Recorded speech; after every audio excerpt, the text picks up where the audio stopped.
Nous avons réalisé la surface et les murs. Je vais maintenant vous montrer comment on réalise des ouvertures. Création d'une fenêtre et d'une porte. On va se placer dans un premier temps sur la vue où l'on souhaite mettre une fenêtre. On va tracer avec le menu Forme le rectangle de la fenêtre.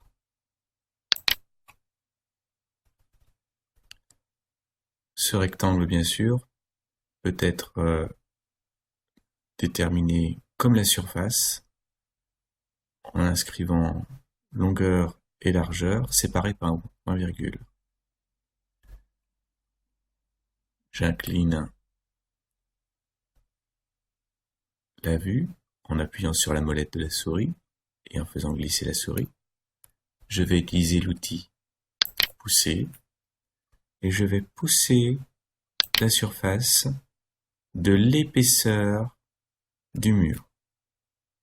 Moi j'ai choisi 15 cm, donc je marque 0,15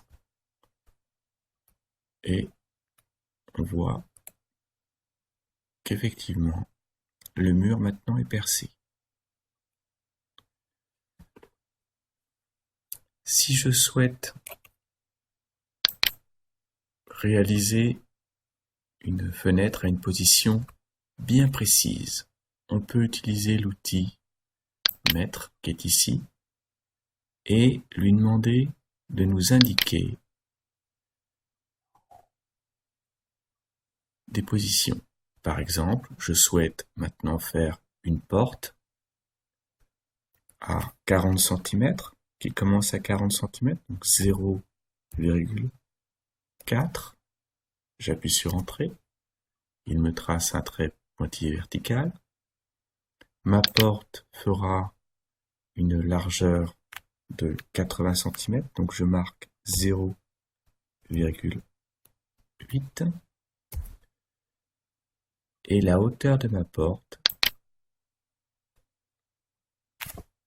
je me suis trompé, j'appuie sur Échappe, je reprends la base. Pour la hauteur de ma porte, elle va faire 2,20 m. Donc 2,2. Voilà. Donc là, j'ai la surface de ma porte. Je vais pouvoir maintenant prendre l'outil Forme et positionner le rectangle qui sera parfaitement positionné avec les mesures que j'ai rentrées. Il me reste à pousser la surface de l'épaisseur du mur. 0,15. Et on voit qu'effectivement, c'est percé.